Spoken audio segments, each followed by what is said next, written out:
And now, here's Mark Haney. Have you ever been on the sidelines or the locker room before a big football game and heard that motivational pregame prayer? Gentlemen, take a knee and bow your head. Dear Lord Jesus, as you know, we need this win in order to advance to the playoffs. We pray that you keep our players safe and that our coaches have the wisdom to call the right plays. And we just ask that you please give us the strength to destroy our opponent and lead our team to victory. In Jesus' name we pray. Now let's go kill them! Let's do this! You know, the beginning of a football game is so much different than halftime. And we are halfway through 2016. It's halftime in the year. I'm here with Marcus Haney and Tom Cisneros, and we're here to talk about those adjustments that we make at halftime of a game. They're so much different than the feeling you get at the beginning of the game. Tom, what are you thinking? How you looking at the halfway point in the season, halfway point in the game this year? I'm just, you know, when you're talking about adjustments, I'm thinking about how tight my underwear is right now. And sometimes that's absolutely necessary. But in all reality, SSI, one of your companies, and my man Todd Flowers, who's the president of the company, an incredible effort the first 6 months. What's great about this is the fact that he's really just hyper-focused on every single deal that comes across the desk. So he's scrutinizing every little thing. And because of that, and also the VP, Melissa, we are having the best possible year from the standpoint of gross sales, but also profitability. And the focus has been there this year and has made a difference in the first half. Now that it's halftime, right. Now, I hear you guys have a little party later today. Is it time to celebrate? Okay, well, okay. First thing, I think what we do is we celebrate the success that we've had, but during the party, we're going to sit down and we're going to regroup and we're going to say, okay, what are we doing right? What are we doing that maybe we need to make some adjustments? I'm not going to say we did anything wrong, fail forward, right? Yeah. But let's make some adjustments and let's kick some ass. Oh, can you say that on national on a national radio show? I can because we're not national. You can fire me. So yeah, absolutely. This is not a national radio show. You can say that. I just want to give a shout out to my favorite halftime of all time, and that would be Janet Jackson and JT back in Janet, 2004. Halftime show. Yeah, very revealing halftime. Now, Marcus, Great show. You guys both played football, so you know what it's like at halftime. You're tired sometimes. If you're up by a few touchdowns, you're maybe exhilarated. If you're down by a few touchdowns, you may be really looking to make some changes. Where are you at right now, and how does business, in your mind, differ from playing football? Right now, we are revisiting our goals and our Rockstar checklist and pulling the team together and making sure everybody's on the same page and the goals are still aligned appropriately. Like you like to say is revisit time. Kind of say, hey, are we still on the same path we were at the beginning of the year? And in comparison to football, it's like, okay, hey, we got to keep our head down and keep fighting. There is 4 quarters in every game. Yeah, game's not over yet, man. Yes, Game is not over. No question. And, thinking about goals, some people sometimes are on the show are asking me about my goals, and as you know, I you got them hidden somewhere, don't you? Well, you know what? I keep them in this special stash. I call it a wallet, and so let me thumb through here. And when you get to be my age, now I have my goals memorized, but the memory is starting to slip. And let me just tell you, the memory is not the first thing to go, my friends. It's like the third thing. By the way, we're on Facebook Live. Mark, will you please show where you keep this stuff? To my wallet, I got the credit cards. I got my business cards. In case a sales guy's got to have business cards. I've got this guy that owes me money. I've got that card. That's got my name on it. Exactly. I was going to say, what do you got me knocked down on there for? I got that extra $100. Still got cobwebs on it just in case. And then I got the goals here. And the one goal that I share with Todd at SSI, we're both 50. I'm 53. He's going to be 53. Right. This year, Now, we are working on, trying to stay in shape. And, my goal is to go counterclockwise. So every year, I'm trying to get in a little bit better physical condition. I know Todd and some of the guys over at the office are having a contest who can get in the best shape in this first 6 months. And I think we all have those goals. And I'm trying to go counterclockwise, right? So I've got health goals and financial goals and relationship goals and so on. But on the health goal, Todd's, they have a contest over there, which kind of helps motivate you. And I guess the loser of the contest has to come out publicly in support of Hillary Clinton. So whoever, Nobody wants to I did lose not that want contest. to join that contest. But I mean, it's important to write down your goals. It's important to revisit, and it's just the way you have to be thinking. Otherwise, at halftime, you're like, oh, what are you going to talk about? You don't have any. What are you going to adjust from if you've never decided in advance what you're trying to accomplish? And so, yeah, we're trying to get a little better shape, and sometimes it's not the easiest thing to do, right? It's it's like the new Budweiser can, right? It's just calling my name, that patriotic Budweiser can. You try to cut back, but you kind of have that sort of built-in excuse this summer, which is tough. It's because people, Mark, you're having another Bud Light, and it's like, well, hey, I'm a patriot. Yeah, absolutely.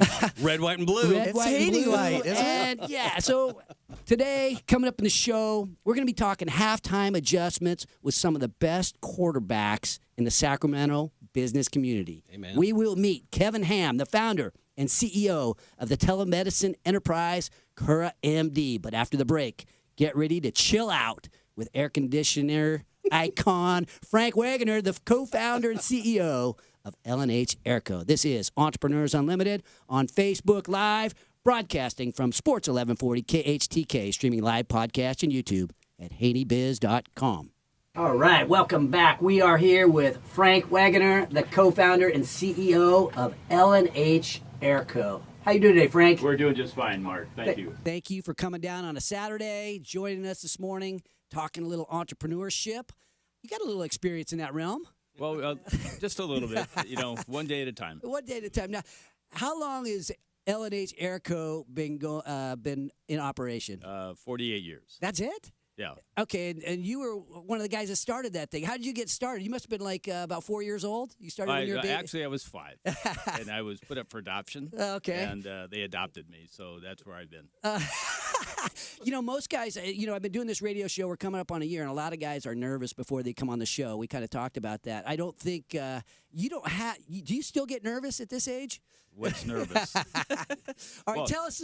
See, I'm 53 also, but I've been 53 for 21 years. Oh, okay. 10-4.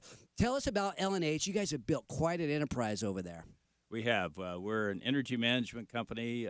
We started as the equipment supplier, moved into the energy management field. We did the Sacramento airports, both of those, the big central plant for the state of California. So we do our own in-house engineering. We do our own installations in the field.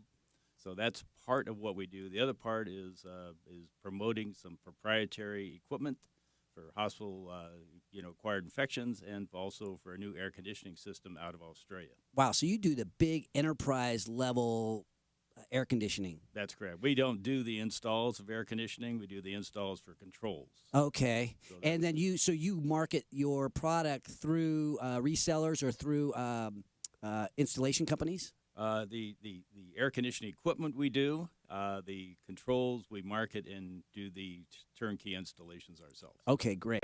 And now you're the CEO. You co-founded the company 40-something years ago. 48? 48. 48 years ago. Wow. What is your role in the company as CEO? Are you the quarterback, the head coach, or the owner?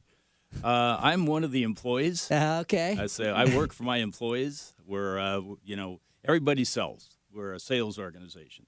So what I try to do is be the cheerleader. I also, help empty the dishwasher. Okay. Everybody does everything. And I have an open door policy. So sometimes we have too many people coming through the open door, but it's always open. Yeah. And if there's something in the field, we go fix it. I'm also one of the top sales guys, so I'm always selling. That means you're in front of customers. That's what I do. I'd much rather be outside calling on people than inside getting calls from people. Now, how important are the relationships with your manufacturing partners? That's critical. We're the allergen dealers for this area. We are basically the state of California rep for this outfit out of Australia. So we have to go to Australia in October to maintain this relationship. So the relationships are very, very important. That's what they are. And you were talking about your team and your role. You're one of the guys, and I'm assuming that you've created processes and organization, operational plans. It's halfway through the year. Is this the time when you guys sort of regroup and see what adjustments need to make? We basically do that about once a month. We see what's right, what's wrong, what can we do better. Our business philosophy is all we want is an unfair advantage on every project. And that was not, That's it? That was it. So if we get an unfair advantage, that's what we want, and we go forward with that. So our competitors are always wondering what happened. The trains already left the station; they're still at the station. So we try to get this proprietary performance out of our control group, which we have. We have proprietary equipment, which we put into this, such that we're always pushing the edge of the industry. We don't want to be a follower; we want to be the leader. And that's how you do it by promoting leading edge technology and breaking through the old the myths of the industry. The unfair competitive advantage. I love that. And so now your products, how are they differentiated? You're saying you have technology, but how different are they? It's a difference between apples and rocks. There's no oranges on the table. Okay, we have an air conditioning system that uses 90% less energy, with no compressors and with no synthetic refrigerants. So the EPA cannot outlaw water. They probably like to try, or at least tax it. Yes. So we have an air conditioning system that we have a big project at Tri-Tool, which is a 90-ton unit using 20 amps, and their other 90-ton unit uses 300 amps. So we're doing this, basically we're promoting this new technology. It's called Climate Wizard, and it is one thing, it has no copper. So the copper thieves are really frustrated with this equipment. Shoot, those guys don't like you, huh? No, they really don't. Yeah. And we'll actually put a stencil on the side in whatever language you'd like, say no copper. Right. So they leave the equipment alone. John L. Sullivan Group in Roseville just ordered 40 units for his dealership.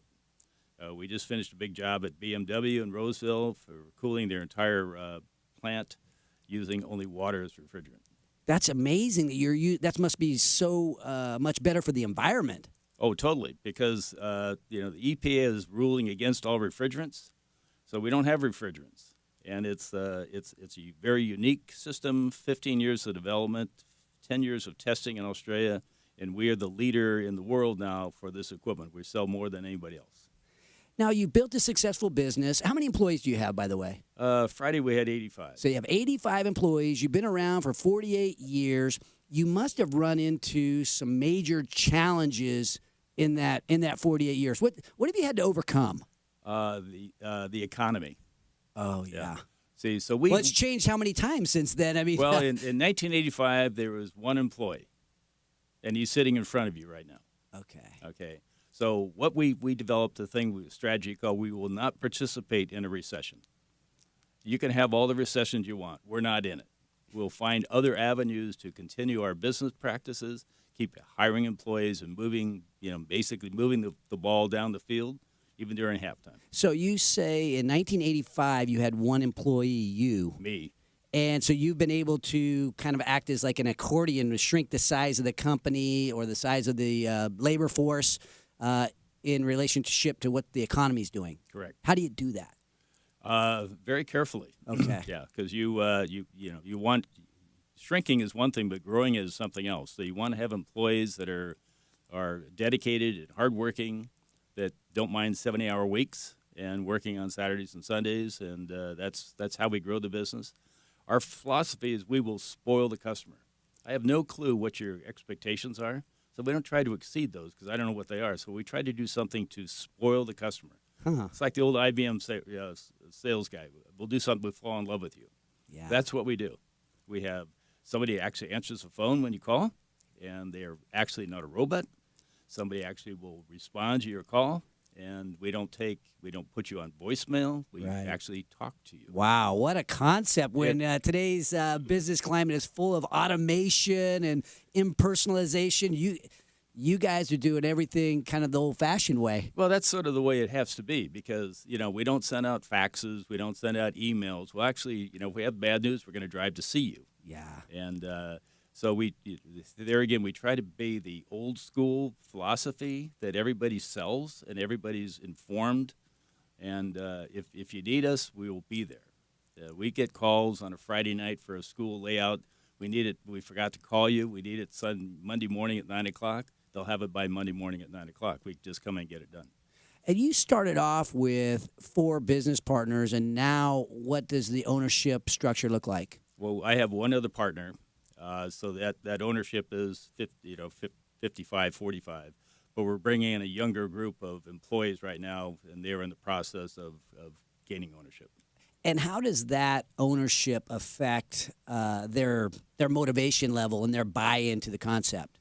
Well, they've been with us a long time, so they're the ones that sort of develop the new sales strategies and the performances and our standards, which are unique in this industry because we develop them in-house and we keep pretty good secrets in-house. So these new programs that my general manager and the other team are doing are actually accelerating us through the second half of the year. Besides you, who's most responsible for your success? Our customers and our staff. Our staff, we're a union contractor. We have great union employees. But my general manager, sales manager, and marketing guys, people like that are the salt of the earth. Is there anybody specifically who's stood by you through you're down to one employee and you just found a way to rebuild? There's a team of those. There's a team. We have Eric Kreis, we have John Harris, we have Dick Reset, we have Jake Garcia, we have all the engineers, we have Bill Carmody. We have all these people that are all bring separate talents to the party, but the party goes on.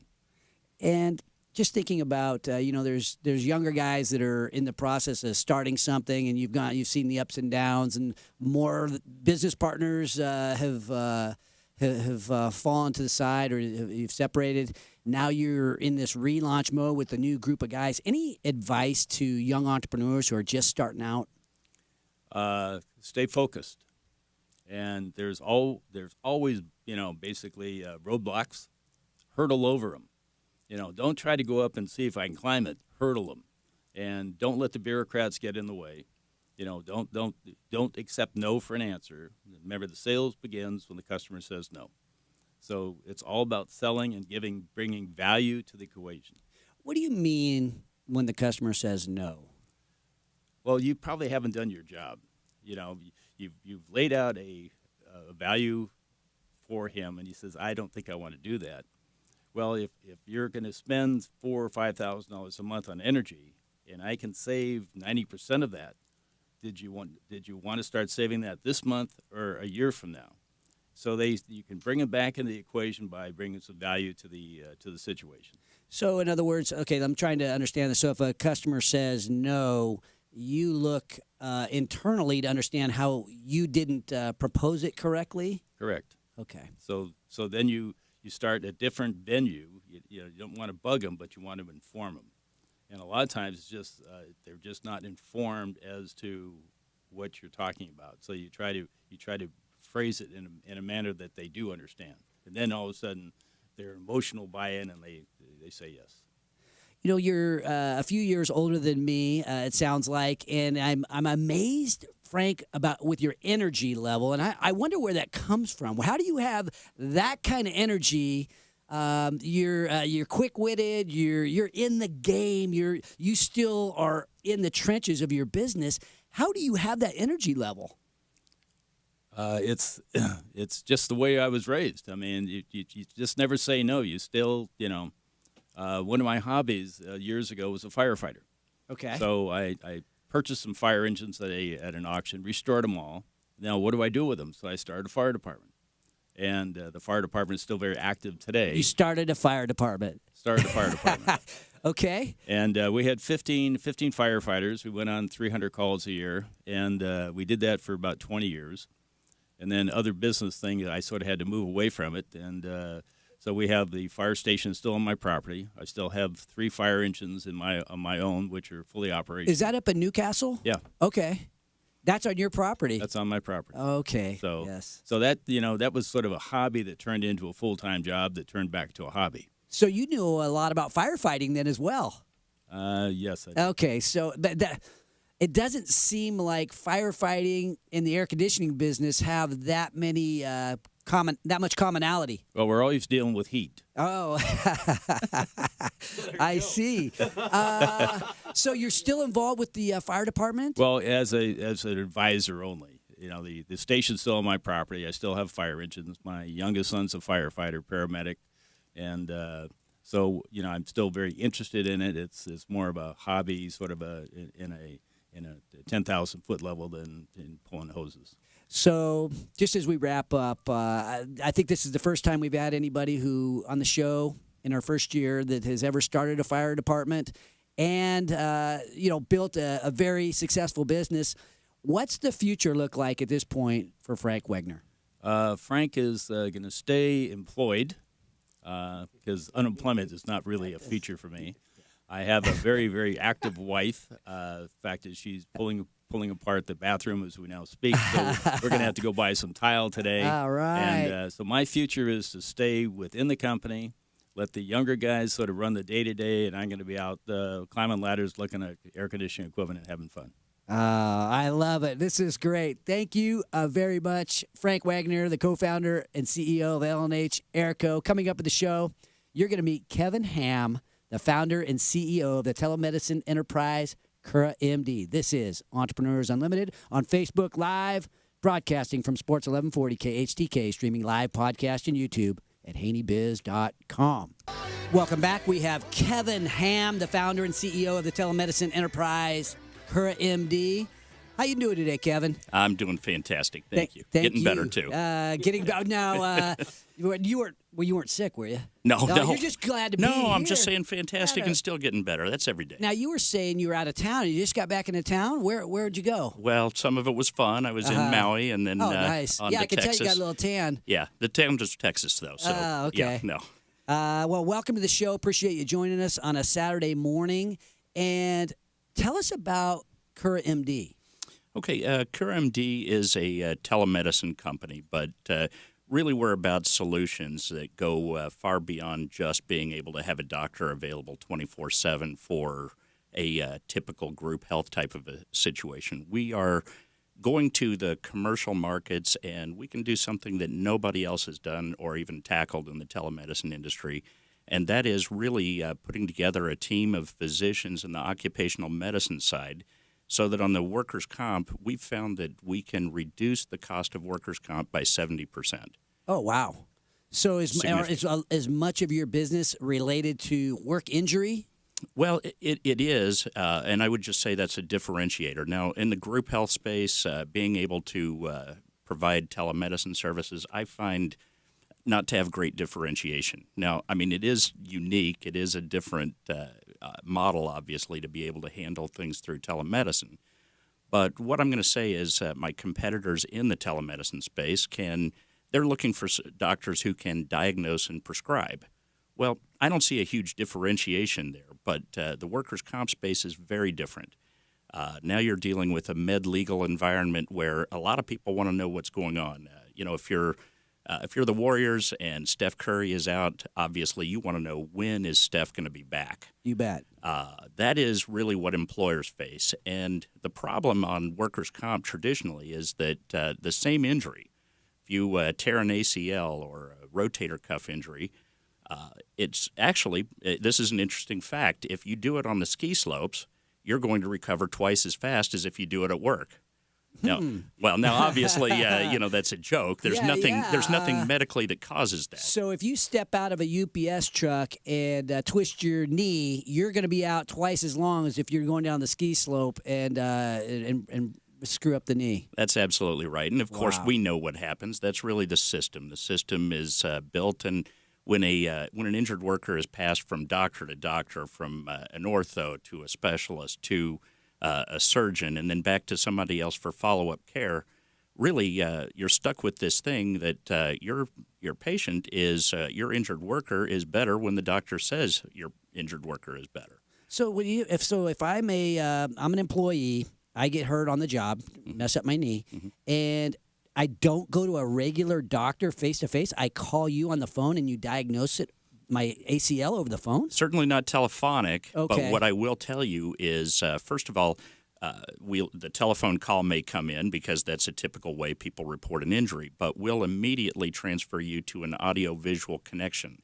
We have to have a HIPAA-secure, direct face-to-face. There is face-to-face in this. and we are seeing the patient. But believe it or not, we've got a lot of... It's like a video conference. It is. Okay. It is. Okay. And obviously, we can't do everything through telemedicine, and especially not on that first injury. But really what this has to do with is the continuum of care all the way to what we call maximum medical improvement. So that same injury, for instance, if you have an ACL tear, we're not responsible for getting you back to where you were because that just may not be possible. But the question is, when have we reached the maximum medical improvement? This is as much as we can do for you now. And then we go to a disability rating where we say just how disabled you are, and then there's going to be a disability payment. But maybe I could just walk myself through this. Sure. I call you, video conference, oh, wow, it's swollen, and then you send me in for an X-ray. I go to an X-ray place, That's right. the imaging center. The X-rays come back to your group, and then your diagnosis is made, stay off it for 4 to 6, and keep ice on it and what have you. Yeah. And then you help get that guy back to work sooner. You help the employer loves you because you help get that employee back to work sooner. That's right, absolutely. So what's going to happen is we're still looking at range of motion, and we've got a lot of advanced tools for this. In fact, our chief technology officer had built a lot of the technology used on the Golf Channel and by the PGA to analyze swings. That same thing we're using to diagnose range of motion and look at what kinds of improvement we're having. So this follow-up care is really critical. So, we may send you in for physical therapy, but then we want to know, are we getting improvement on that? And do you have a group of doctors or therapists and so on that are part of your alliances? Absolutely. So we've got a number of different ways that it happens. We have some physicians who work full-time for us. We have some that are hourly on call, and it's a bit of an Uber model type of a thing. They get they get pinged, they pick up our patient, they're in our queue, they're ready to go. So depending on languages spoken, we've got all of those physicians on queue. They're ready to go 24/7. What a cool business model. This is Mark Haney, Entrepreneurs Unlimited. When we come back, we're going to talk a little bit more with Kevin about where he's at in building the business. His business hasn't been around as long as Frank Wagoner, so we're going to talk about where he's at in the process. Again, this is Entrepreneurs Unlimited on Facebook Live, from broadcasting from Sports 1140 KHTK, streaming live podcast and YouTube at haneybiz.com. Welcome back. We are here with Kevin Ham, founder of Cura MD. I'm fascinated, Kevin, with what the kind of business you're building. How long ago did you start Cura MD? Well, Cura MD's been about 5 years now, but I'm going to tell you a lot of it has been behind the scenes and under the radar. I've actually made a mistake in the past. I started what was called the PBM, a Pharmacy Benefit Management Company, which is just the electronic adjudication system for pharmacy. I did the first PBM in the workers' comp business, and I jumped out with it. I had to teach everybody what it was. And about the time I really started to get some major clients, huge companies with lots of capital came in, and everybody was in the industry. So I really tried to set this up so I've got about a 3-year run ahead of anybody that can catch up to me now. Yeah, we were talking about competitive advantage, and I haven't heard of anything like this. I'm very intrigued. Now, you're 5 years in. We've been talking about halftime, and this year we're halfway through the year. These years probably have flown by. But what kind of adjustments are you making at the halfway point in this year? And what kind of adjustments have you had to make in the last 5 years? And I'll tell you, my background is workers' comp, and yet I didn't even see it. It's shocking. I saw telemedicine. I saw the advantage. I mean, it's fantastic that you've got physicians that are literally virtually anywhere, and that's our tagline, that we are healthcare virtually anywhere, because we can take physicians, but I didn't see really the workers' comp side, believe it or not, until about 3 years ago. And, I had started going after the consumer market, and we recognized that consumer telemedicine, people just aren't used to doing it that way. And changing behavior, it's kind of like I have the Uber app, and I had it on my phone for 2 years before I used it. And once I did, I said, this is fantastic. Yeah. Telemedicine is very similar. Once patients do it, they'll never do it another way. Well, it's amazing to me that, the things are today, like the Uber app or your business, they're very scalable. What's your target market? Do you have a geographic focus that you're working on now with the attempt to scale it in the future? Absolutely.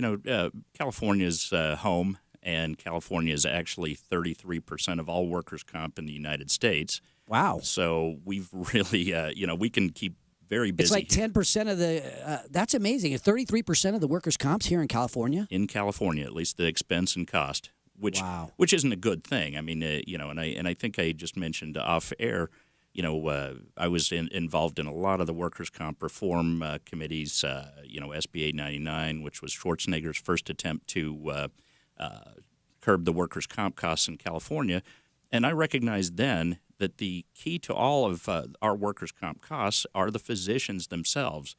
And I'll tell you, 40,000 physicians in workers' comp was a typical network. And in California, you just absolutely cannot have a behavior that can be modified when you're dealing with 40,000 physicians. So having an elite squad of workers' comp physicians that really can all be philosophically on the same page, we're aligned with wanting to get the workers their absolute best care, but we have to see that the treatment period can be curbed. There's no reason it should be twice as long in workers' comp than group health. Who pays you? Who do you get your revenue from? So it's from the insurance carriers. We're part of the workers' comp fee schedule. So we're just billing it as if any other medical group would that's a brick and mortar clinic. Very exciting business. I mean, you've grown. How big of a company are you now? Well, at this point, we are now 28 employees. Okay, and where do you envision it? Say 5 years from now. We're going to be exponentially larger. It's interesting. We've got the contracts, and it's the most unique position I've ever been in. We literally have far more work than we could possibly handle. We're now getting capital only because we need that to be able to handle the business that is ready for us. Incredible. And now, one final question, just thinking about you personally, haven't really spent a lot of time with you personally. We met through a mutual friend, and I think we have a few mutual friends. I got a text last night from Carla Nelson, who's a friend, and I said, Carla, I got to challenge Kevin with a question. What should I ask him? And she says, well, he's the most eligible bachelor in the Sacramento region. And I was like, oh, okay. What's it like? What's it like to be that guy? Oh, man, that's funny. Well, you know what? I got to tell you, I think, after being married 20 years first, hey, once you've domesticated a cat, I don't think they know how to hunt. So I love it. All right, this was a great segment. I could talk to you all day long about this, Kevin. I'm sorry we got to cut it short. I want to thank you for coming on the show. I want to thank Frank Wagoner for joining us on the show. I want to thank our sponsor, Limitless Limo, LL916.com. And next week, as you can tell today, I'm wearing my Packers shirt, which is unusual because I'm kind of a Niners guy. But last night I went to a play. It's called Lombardi, right? And Lombardi, as we know, is a Packers football coach. And the guest next week, David Garrison, he owns a theater company. And he started it years ago. And his latest production is this play, Lombardi. And it opened last night. I went and saw it. Great show.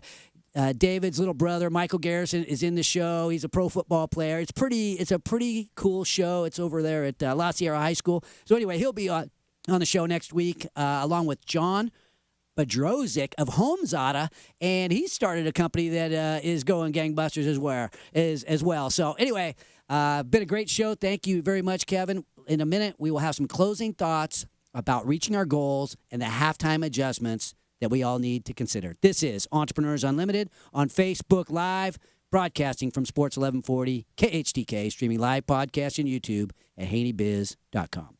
Every day is an opportunity, but it's halftime. It's July, the beginning of July. It's halfway through the year, and some of us are going to make major changes in our life, make some major changes in our business. Some of us are going to look at some minor adjustments. Some of us are going to elect to stick to the game plan, to stick to what's working. But all of us, aren't we all well served to come out in the second half as strong as humanly possible? I'm here with Marcus Haney and Tom Cisneros. we're talking about winning, we're talking about entrepreneurship, and the second half adjustments that we need to consider. Even if things are going good, though, I mean, you're having a great year. I'm not saying you, although we are having a great year. But even if things are going really, really well, you have got to take a look, well, quarterly, of course, but halfway through and go, okay, what's working, what's not working? What adjustments can we make to make the best out of what is happening this very successful year? Like you said, it's all about winning. It's all about profitability. I mean, you don't go into business to not be profitable. Yeah.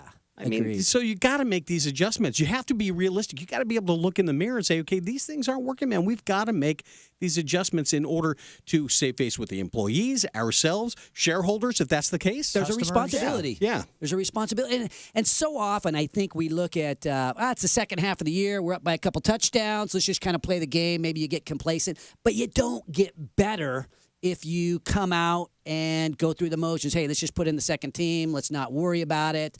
Let's just focus on next week's game. Instead of the rest of the second half, that is so important. And it makes me think about those stepping stone goals that we all have in our life. Okay, you know what? We need to finish. We've already started off. We got a pretty good year going. Let's finish it off and have a second good half of the season, or half of the year, half of the game. But really, aren't our stepping stone goals, or the last 6 months of this year, aren't they part of a bigger vision that we have? Part of a larger, big dream? No question. Something's at the end of that rainbow that really is something that we can get excited about. Hey, win the rest of the season, that all sounds great. But when you really think of what our bigger dreams are in life and how our stepping stone goals, our little wins throughout the rest of the second half, how do those tie to that bigger dream, Marcus? Well, I think about what I enjoy about the second half is the ability to go into it with some momentum, right? Yeah. It's your stepping stones get a little farther apart. You're not jumping, you're now running across the stepping stones to get to that end goal. And you come out with a fire and burning passion, like it's the kickoff again at the beginning of the game. And I think that there's the ability to take well, the I mean, second if half you into your own want to hands. be the show is about winning.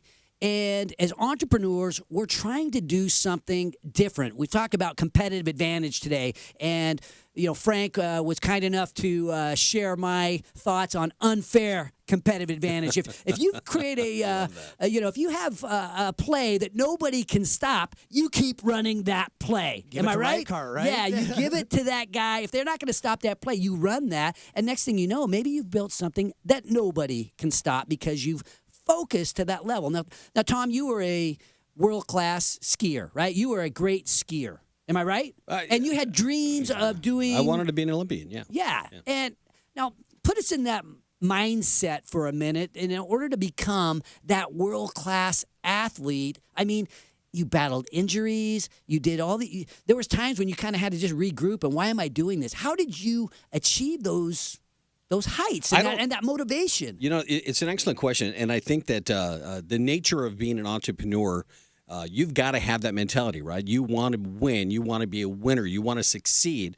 And I think that if you inherently have that within yourself, I don't care if you've had 2 back surgeries, I've broken all my ribs, all my fingers have been broken at least once, 3 shoulder surgeries. I could go on and on. But bottom line is you still have that innate passion to be the best you could possibly be. So you have to discard all of those things, come back by working really, really hard and training, focusing, getting in that starting gate. And quite frankly, when that clock starts ticking and that guy looks at you, and when I say the guy, I mean the guy at the start, and says, okay, we got 3 seconds, 2, 1. You throw everything away and you don't care about yourself. You don't care about getting injured. You don't care about your own personal safety. All you want to do is win.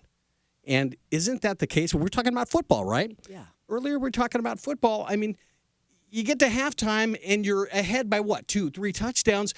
The second string guys, they go in or whatever have you. But tell me, one starter, one player that wants to come out of that game, even though they're ahead. Yeah. No, they want in. They want to make a difference. They want to keep fighting because innately that's who we are as human beings. Well, if you talk about building a company like Frank's or the telemedicine enterprise that Kevin is in the process of building, these are different kinds of companies. These are world-class types of companies that we all have those big dreams. We all have those dreams of doing something, creating something that nobody else has ever done before. And I think what happens is when you think about these big dreams, we can get very passionate about the Olympics. We can get very passionate about building the next Apple computers. But, it's just the second half of another year that we had a good year. And sometimes we don't put that level of importance on it. We don't take that extreme effort that it takes to do extreme things. We take you know what, we're up by a couple touchdowns, let's celebrate and move on, instead of saying, wait a minute, it's halftime, it's time to regroup, it's time to think about what we could be doing differently, even though we've had a good year, or even though things are going along. And I think so many times we ask that question of ourselves as entrepreneurs: how much time should I be spending working in my business, right? Climbing the ladders, talking to my customers. How much time should I be spending in the middle of my business working? And how much time should I be spending working on my business, right? Figuring out the strategy. And that's what halftime is about. Halftime is a chance to take a deep breath, step back from it a little bit, work on my business, think about what adjustments I need to make. And I have a little process that I think it works as a Little League coach. I think it works as a football coach. I think it works as a business leader, or even as an entrepreneur, where you step back and you do, we talk about yes if, right? Anything is possible if you do enough of the little things. But so often those little things don't get the real attention. Hey, I'm already up by a couple touchdowns. I'm just going to, play through. I'll come out the second half and finish out the game. And I don't use that extreme thinking to make my adjustments. And I've got this brainstorming process that I use. I call it the anything possible. Everything possible. Am I doing everything possible to reach my dream? And when you think about the Olympics, it gets you motivated, and your creativity goes through the wall. But when it comes to just like, hey, you know what, I want to improve this smaller aspect of my game, sometimes we don't give it that extreme thinking. But extreme wins. Extreme builds $100 million companies. Extreme changes your life forever. But you have to be extreme on those small things, and that's what halftime is all about. How do you maintain that energy, though? Because, you really have to wrap your mind around full sprint from January to December, right? How do you maintain that kind of focus? Well, I think it has to be the way you're built. And I think if you have the right examples around you, you can see, some guys work 80 hours a week, even though they've got, $1 billion. And some guys go complacent. It all depends on what your goals are. Some people aren't built that way. And I want to share a quick story about a young man that didn't get a halftime. And I've only got a couple minutes left, and I don't want to cut this short, but his name was Kurt Silver. And he was trying to cross the river. It was after graduation. He was trying to cross the river, and he was with some buddies on a camping trip several years ago. And his buddies did everything possible to help him, but they didn't have that halftime. So my brothers and I, the three brothers, we were walking to our first funeral ever. And we talked, and I remember we looked at each other, and I remember thinking to myself, I'm a junior in high school, and I wonder if those guys did everything possible. As Kurt tried to cross a river, he was going across the stepping stones, and he had the rope tied to him. Kurt was like an entrepreneurial type guy. He was probably the bravest guy that I could think of at that time. He was a varsity. He had graduated. He was a varsity football player, and he was a track star, and he was someone we all looked up to. And he was a year out of high school, and he tied a rope around himself. He was going across the stepping stones, and kind of got halfway, and he got to that one stone, and he fell in the water. And the guys they held the rope as he tried to make it to safety, and they pulled in on the rope, and he kind of got stuck. And he was underwater for a while, and the guys kind of all looked at each other, doing everything possible. These guys got wet, blood, sweat, tears. These top athletes from my high school didn't know what to do, and they decided because he was underneath the water for so long that they would let go, and so they rushed down to find him downstream as the rapids took him through the river, and Kurt didn't make it. And I just remember, these guys were fighting to save his life. They were doing everything possible, but they didn't really have that halftime to regroup and think it through. It was like a reaction to being in the middle of a game and just thinking, that the most competitive people trying to do something important, but if you don't create that halftime to plan out, make those adjustments, some guys they don't get a halftime. There was not a halftime on that day, and you know what? As entrepreneurs, we got a halftime. You're now. We're all kind of braving our own personal river, right? It's now halftime. That was 1980. It's now halftime 2016. We have a God-given opportunity to consider making an important adjustment in the memory of a brave man, Extremely loyal friends. Together, stone by stone. Let's get you across your river. Never above you. Never below you. Always by your side.